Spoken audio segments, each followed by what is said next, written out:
الدكتورة مريم دكتورة شاطرة في شغلها، المرضى بيحبوها، مفيش حد بيشتكي منها، بس عندها مشكلة صغيرة، حشرية حاشرة نفسها في اللي ملهاش فيه. بعد ما كشفت على البنت، أمها بتقول لها بنتها شقية وأبوها مسافر ومفيش حد ياخد باله منها. بتقول لأمها ما تخليش موضوع الغربة ده بتاع أبوها يطول عشان نفسية البنت. أم البنت بتقول لها هو مش مسافر بره، هو مسافر اسكندرية يغير جو مع أصحابه.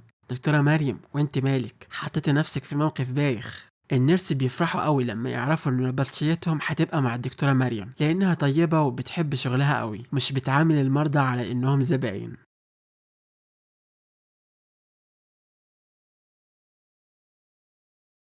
مدير المستشفى الدكتور جمال هينقل الدكتور عبد العزيز قسم الباطنة، مع ان الدكتورة مريم قدمت طلب نقل قبل منه بكتير. عبد العزيز بيقول له انت مش شايف ان الدكتورة مريم ليها الاولوية بالنقل؟ انا خايف انها تفتكر اني بلف من وراها عشان اخد مكانها. الدكتور جمال رد عليه مريم زي بنتي، ابوها الله يرحمه دفعتي، هي مش محتاجة حد يتوسط لها عشان انقلها. الدكتور فهم من كلامه انه بيحب مريم وكمل كلامه. الدكتورة مريم شاطرة وليها مستقبل كبير، بس عندها شوية مشاكل، بتاخد الحالات المرضية بشكل شخصي وبتتعاطف معاها بزيادة، وده بيأثر على أدائها. عشان كده هي لازم تتعب شوية وهتشتغل في الطوارئ، ده لمصلحتها. اتقل شوية يا عبد العزيز، اوعى تروح تقول الكلام اللي احنا بنقوله ده. اكيد طبعا مش هيقول لها. مريم بتقول له وقال لك ايه تاني الدكتور جمال؟ عبد العزيز قال لها على كل حاجة، بس ما قالهاش انه بيحبها. مريم اتضايقت، كان نفسها تتنقل من قسم الطوارئ لانها عايزة تخلص من دوام الشفتات وتشتغل في البطنة. رجعت البيت وبتسأل عن خالتها. أمها قالت لها في رجل أعمال هيشتري العمارة اللي ساكنة فيها وهيديهم فلوس يسيبوا العمارة، والفلوس دي مش كتير، وبتقولك كلمي صاحبتك اللي بتشتغل في شركة المحاماة، لو تقدر تجيب نمرة رجل الأعمال تكلمه يمكن يوافق يدفع أكتر.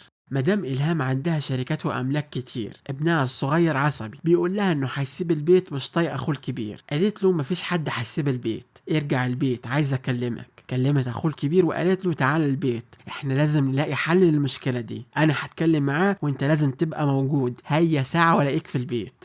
صاحبتها المحامية رحاب قالت لها الدكتور جمال نقلك ولا لسه؟ قالت لها لا، ده هينقل عبد العزيز. ردت عليها اللي بيحبك في صمت؟ قالت لها حب من طرف واحد. بعد نص الليل الإسعاف بيندهوا على الدكتورة مريم. دي مدام إلهام عملت حادثة ونزفت كتير ولازم تدخل العمليات حالا. مدام إلهام مسكت إيديها وقالت لها أمنتك أمانة، سري في رقبتك، قولي لأحمد بيتنا القديم.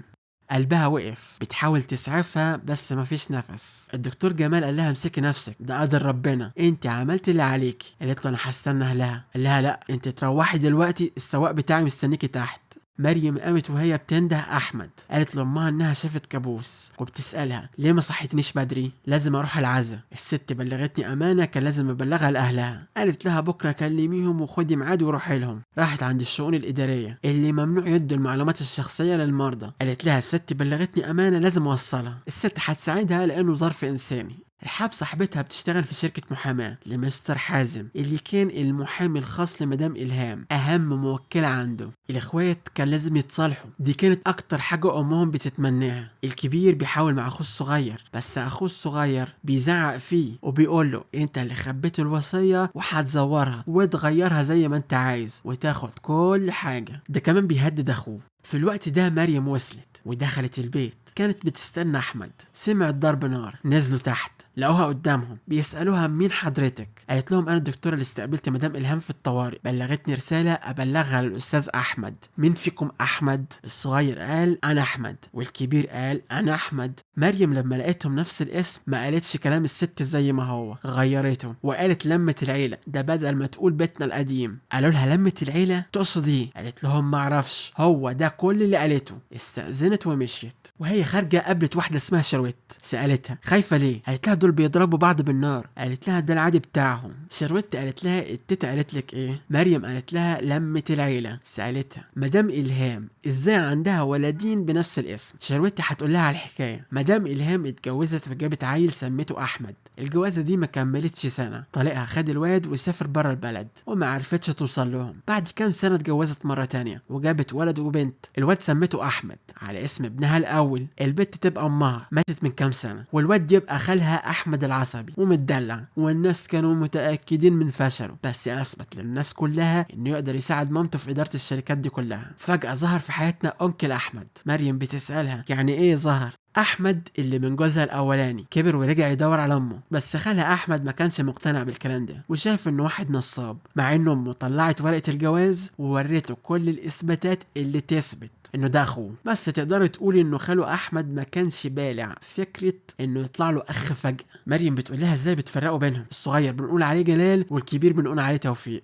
والتيتا حاولت طول حياتها انهم يحبوا بعض وخلتهم يعيشوا في نفس البيت، بس كل محاولتها بقت بالفشل. يوم جنازتها مستر حازم قال لهم الوصية وكل الاوراق كانت عنده، بس امهم جت فجأة يوم الحادثة وسحبت الاوراق كلها، وما رضيتش تقول له هي ليه سحبت منه الوصية. وقال لهم ان امهم عندها خزنة في سويسرا، اي حد معاه الباسورد يقدر يسحب كل حاجة موجودة في الخزنة. المشكلة انه الاتنين ما يعرفوش الباسورد، دول ما يعرفوش انه في خزنة في سويسرا. خدي بالك دول اكيد هيدوروا عليكي، اللي انت قلتيه ده مش كلمة سر.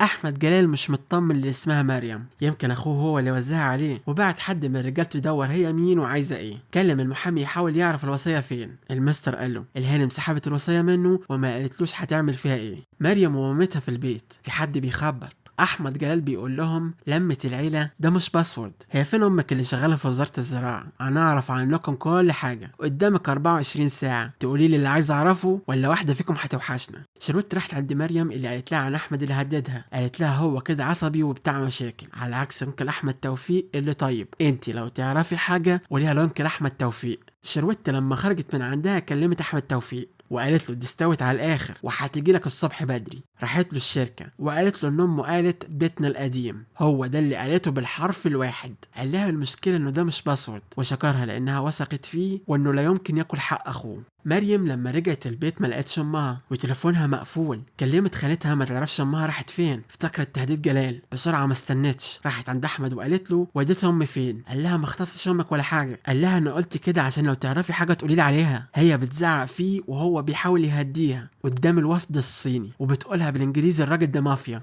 تليفونها بيرن، امها بتضحك عليها لانها افتكرت انها اتخطفت وقالت لها انها في البيت. جلال قال لها اطلعي بره بدل ما اولع فيك. قالت له بنت اختك بتقول عليك خطير ومجرم. قال لها بنت اختي؟ انا ما عنديش اخوات بنات. قالت له شروت بنت اختك. قال لها شروت خطيبه احمد توفيق. مريم فهمت انهم ضحكوا عليها، ده حتى صاحبتها اتريقت عليها، متهوره شكلها بقى وحش. الدكتوره قالت لها احمد جلال غشيم وعصبي، بس هي حاسه انه طيب وغلبان من جوه وعمره ما ياكل حق اخوه، لانها لما قالت له انه خطف امها شكله كيوت مش شرير خالص، وهو بالعصبيه والصوت العالي بيدار الطيبه والغلب اللي جواه، وبتفكر انها تقوله زي ما قالت لاخوه اللي عملوا عليها فيلم، اكيد في وراهم حاجه. راحت عنده واعتذرت منه وقالت له ان امه قالت قولي لاحمد بيتنا القديم. احمد توفيق وخطيبته راحوا المحامي علشان يكسبوه في صفهم، وصاحبتها كلمتها بعد ما خرجوا وقالت لها انها سمعت خطيبته وهي بتقول لانها لقت عنوان. مريم فهمت انهم هيلاقوا الورق وهيجيبوا الباسورد وينصب على اخوه. مريم خدت عبد العزيز اللي بيكلمها عن نفسه وانه جاهز من مجاميعه، راحت عند مكتب توفيق واستنته لحد ما خرج ومشيوا وراه. شروت بتزرع في دماغه انه يعمل مشاكل مع اخوه وبتشككه في مريم. الست دي حقنه. لما وصلوا عرفت العنوان وراحت عند احمد جلال اللي كان مرمي على الارض وما بيتحركش. خدوه المستشفى. زميل رحاب في الشغل قال لها انه مستر حازم بعته الشهر العقاري يعرف كم معلومه عن المدام الهام. اكتشف انها لغت التوكيل بتاع مستر حازم اصلا، وانها سحبت مبلغ $1,000,000 من البنك يوم الحادثه الصبح ومحدش يعرف الفلوس راحت فين. احمد لما قام كنت عندي في البيت بتعملي ايه؟ قالت له انها جات لها معلومه انه اخوه عرف مكان بيتهم القديم فيلا في المنصوريه، فجيت اقول لك عشان ما يوصلش للباسورد. قال لها انت دكتوره ولا مخبره؟ جات لك معلومه وراقبتي مين؟ انا بقيت خايف منك. شرحت له انها كانت خايفه انه اخوه يوصل للباسورد وياكل حقه، عشان كده راقبت توفيق. وعلى فكرة توفيق ده طيب، خطيبته هي العقربة. اخوه لما عرف انه عيان جاي يطمن عليه، بس جلال هيسمعه كلمتين مع انه جاي يطمن عليه. جلال قال لها مش عايزة تصلحي غلطتك، خدها المطعم اللي هيقابل فيه الوفد الصيني اللي الدكتورة غلطت عليه قدامهم، وقال لهم انها خطيبته. مريم عملت دورها في التمثيلية على اكمل وجه، دي كمان اقنعتهم يشتغلوا معاه، لدرجة انه الراجل الصيني وهو خارج بيقول عليها ذكية وبيوصي عليها. احمد بيشكرها لانها اقنعتهم شوية واتعصب عليها، اتأسف منها استناه وقال لها اطلبي اي حاجه. قالت له رجل الاعمال. الست دي مصيبه عايزه توقع بين الاخوات. زن مع انه توفيق قال لها مهما كان ده اخويا، لو مش عشان خاطر امه، بس الست دي ما بتفهمش غير الفلوس. احمد جايز فاهم الكلام ده وجايز مش فاهمه. رحاب قالت لصاحبتها عن المليون ومستر حازم اللي اتسحب منه التوكيل. الغريب في الموضوع انه المحامي بتاعها اكتر من 20 سنه ليه سحبت منه التوكيل يوم الحادثه. احمد جلال جاب لها ورق التعويض بتاع خالتها من رجل الاعمال وقالت له اطلع اديهولها بنفسك. امها اول ما شافته كانت مش طايقاه، بس اتبسطت منه لما عرفت انه جاب الورق. مريم صرحت عبد العزيز كل شيء اسمه ونصيب. انتوا اكيد فهمتوا هي عايزه تقول ايه. احمد بيعرف من موظف عنده في الشركه ان امه ما عندهاش خزنه في سويسرا ومستحيل يبقى عندها خزنه. هي بقى لها 12 سنه ما راحتش هناك، ويوم الحادثه سحبت $1,000,000 وما اودعتش الفلوس في اي بنك تاني. كلمها وقال لها ما فيش سويسرا ولا حاجه. مريم قالت له امي بتسال ازاي بقيت طيب. قال لها امك ست لطيفه بس عندها عيب واحد، عندها بنت لما تحط الحاجه في دماغها بتبقى زي القراده ما بتسيبهاش. وبيتاسف بقاله فتره عصبي وجلياط. عربيه وقفت جنبها نزل منها واحد وخدها. احمد سمع صوتها وهي بتزعق. جلال راح عند اخوه وبيساله مريم فين. مريم اتخطفت، كانت معاه على التليفون. توفيق بيقول ما يعرفش حاجه عن الموضوع ده. خرج من عنده وكلم امها اللي عايزه تبلغ البوليس. قال لها مفيش فايده، مش هيعملوا حاجه الا بعد 24 ساعه، هنقلب الدنيا عليها، ولو حد كلمك كلميني على طول. قالت له احنا لازم نكلم رحاب صاحبتها ونسالها لو تعرف حاجه. احمد توفيق قال لخطيبته على اللي حصل وسالها بشكل مباشر لو ليها علاقه بخطف مريم، لو اتورطت في اي مصيبه تقول له. حلفت انه ملهاش اي علاقه بالموضوع ده. قال لها هو عنده شك فيها لانها مركزه قوي في موضوع الورث. قالت له جايز ما اتخطفتش ولا حاجه، جايز تمثيليه، انت لازم تبقى جاهز لكل الاحتمالات. جلال بيسأل رحاب لو تعرف حاجة. قالت له انها استغربت لما استاذ حازم بيسأل عن مريم. هو كان مبين انه مش مهتم، بس هي حست غير كده خالص. واللي اكد لها انها عرفت انه مدام الهام لغت التوكيل بتاعه يوم الحادثة الصبح. قال لها مستر حازم ما قالوش الكلام ده، وافتكر انه مريم قالت له خزنة سويسرا امه ما قالتش عليها، المحامي هو اللي قال. وبتقول له ليه بيتنا القديم ما يكونش ده مكان مش باسورد والورق موجود هناك. بيحاولوا يكلموا المحامي تليفونه مقفول. راحوا له المكتب. مريم شافت اللي خطفها مستر حازم. قال لها مش عايزه احزن امك عليكي، هسالك كام سؤال لو جاوبتي هنبقى شركاء. مدام الهام قالت لك ايه؟ ودت الفلوس والورق فين؟ قالت له مش هقولك دي امانه. هددها. سالته انت ليه قلت لهم في خزنه في سويسرا؟ قال لها الموضوع حصل فجاه وكان لازم اكسب وقت. مدام الهام جات له المكتب من غير ميعاد وقالت له انها لغت التوكيل وسحبت منه الوصيه والورق لانه كلم جلال ابنها وقال له ان امك كتبت الوصيه مع انها اسرار موكلين. عشان كده هي جات له من غير ميعاد عشان ما يلحقش يكلم ابنها، وهتلغي التعامل معاه كمحامي للشركه، وان عمل الحوار ده كله عشان ما يطلعش من المورد بلا حمص. لما حس انها بتضيع وقت بيفكر يخلص عليها. جلال اكيد مش هيلاقيه في المكتب. امها كلمته وقالت له الحق في حد كلمني وقال لي لو عايزه بنتك ترجع اوعى تبلغ البوليس. مريم ما كانتش عايزه تقوله بس الراجل هيخلص عليها. قالت له انه مدام الهام قالت بيتنا القديم. حازم ما استغربش وقال مطعم بيتنا القديم مع انها ما قالتش مطعم. هو فهم هي تقصد ايه، قفل بقها ومشي. جلال واخوه جايبين مهندس يحاول يعرف حازم فين. توفيق قال له انت بتشك في المستر ليه؟ قال له المستر كذب علينا وقال لنا بنك في سويسرا. مفيش لا بنك ولا حاجه. مستر حازم الف القصه دي من خياله. المهندس عرف اللوكيشن، راحوا هناك حته مقطوعه. جلال استغرب ان اخوه معاه مسدس. قال له ايوه معايا بس ما بهزرش فيه زيك. دخلوا البيت لقوها لوحدها مفيش حد. اطمنوا عليها وخدوها. امها اطمنت عليها. مريم بتقول لهم انا لما قلت له بيتنا القديم ما استغربش زيكم ولا حاجه. قال لها مطعم بيتنا القديم مع انها ما قالتلوش مطعم. توفيق افتكر ان امه في بدايتها كان عندها مطعم اسمه بيتنا القديم وعملت سلسله مطاعم في الاخر بعتها، بس فضلت محتفظه بالفرع القديم وقافلاه عشان وشه كان حلو عليها. وجلال لقى مفاتيح في شنطتها، اكيد دي مفاتيح المحل. وصلوا المطعم اللي مقفول من زمان. كل واحد فيهم راح في حتة يدور فيها. مريم بتنده لقيت الخزنة مليانة فلوس وفيها وصية. مريم هتقراها. المدام إلهام بتقول إنها حاولت طول حياتها تقرب ما بينهم بس فشلت، وعشان ما يفضلوش يتخانقوا هيلاقوا ورق قسمت فيه كل حاجة بالتساوي، وفي فلوس هيدوها للناس اللي وقفوا جنبها لحد ما وصلت للي هي فيه. وعندها أمنية أخيرة، لو ما قدرتش تخليهم يحبوا بعض في حياتها فياريت يحبوا بعض بعد وفاتها. حازم مسك مريم ومعاه مسدس. حازم قال لهم انا اسف انا اللي عملت كده، بس ده ورق بملايين الملايين. بس على جلال وقال له انت السبب.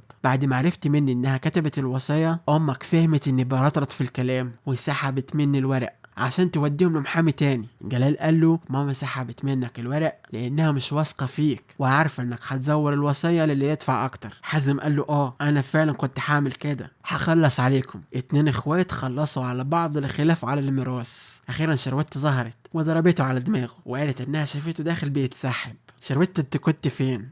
جلال قال لاخوه امتى الفرح؟ قال له انا ما قلتلهاش بس ان شاء الله قريب. توفيق قال له وانت مش ناوي؟ خش على طول كلمها. خد شروت وسابهم يتكلموا. جلال بيقول لها ست الحبايب في البيت عايزها في موضوع. قالت له انا فهمت شويه انت عايز ايه بس مش عايز ابقى متسرعه، بصراحه التسرع جاب اجلي. قال لها من الاخر تتجوزيني؟